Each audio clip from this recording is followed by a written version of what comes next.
With the latest patch, you can now play Dying Light 2 on the Xbox Series X in up to 120 FPS.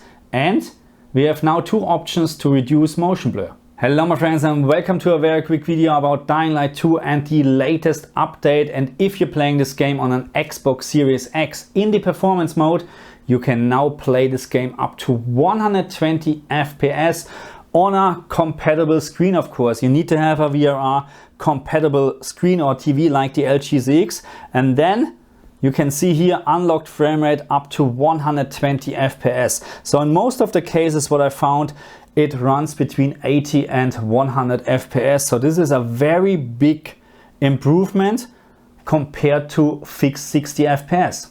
All what you need to do to play Dying Light 2 in up to 120 FPS on your Xbox Series X in the performance mode is to make sure your Xbox is set to 120 Hz output. And in the video modes, you need to enable a low verbal refresh rate, and then you can play like this.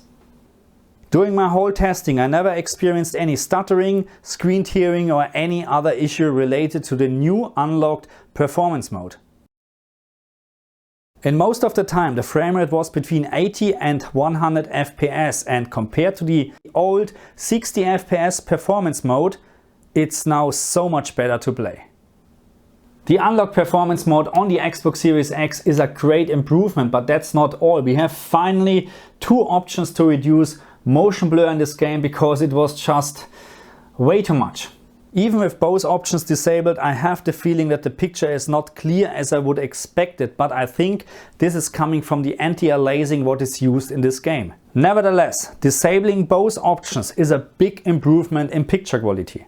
Okay, so after we covered the most important thing in terms of unlocked frame rate and the new option to reduce motion blur, let's talk about why it is so important. I mean, there's not much what I need to talk about. This is the greatest or best example why we need to have VRR enabled on the PlayStation 5 as soon as possible. Because now the people who are playing on the PlayStation 5 missing out to play this game in the performance mode in up to 120 FPS. Okay, 120 FPS just if you watch birds or whatever, but you get my point. Okay, up to 120 FPS.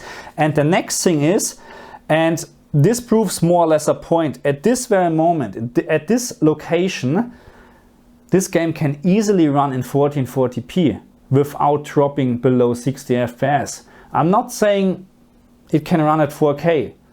It's probably not, but you know, you get my point. 1080p, it's just too less. 1080p, that's nothing. 1080p, I don't like to see 1080p in 2022. That's, yeah. Anyway. My opinion, maybe you share my opinion. Anyway, that's a great example for VRR, how it works, how it should work, how we can improve actually gameplay, because the difference between 60 FPS and 90 FPS at this very moment, or 80 FPS, you can feel it and you can see it in terms of picture clarity. And again, PlayStation 5 users are missing this at the moment because Sony still hasn't update the PlayStation 5 for whatever reason, I don't know. So anyway, there's one more thing I like to criticize.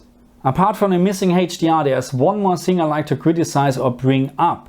Why we just have an unlocked frame rate in the performance mode and not in the quality or resolution mode, because this would improve the game a lot, and it is possible instead of playing with 30 FPS to play with 40 or 50 FPS, or maybe even with up to 60 FPS, okay? So this is what I don't understand, because I would actually love to play in the resolution mode, in the native 4K mode, because in terms of the sharpness from the picture, this is a big improvement compared to 1080p. I mean, obviously, 1080p, 4K, there's a big improvement, a big step forward. And at this very moment, 30 FPS for me, it's just unplayable. But 40 FPS, we have seen this, how much of an improvement is 10 FPS more. We have seen this in Ratchet & Clank, where they added actually this 40 FPS mode. Instead of 30, we had now 40 FPS in the quality mode. I can't remember exactly, but this was a big improvement. Instead of very stuttering picture, you have now a much smoother gameplay actually, and I was very surprised how much better is 10 FPS compared to 30 FPS. 40 FPS was like a new game. And having this maybe at this very moment unlocked up to, let's say, 60 FPS, depends of course on the GPU load, this would improve the gameplay a lot. And then of course, last but not least, we need HDR, and then I'm so happy.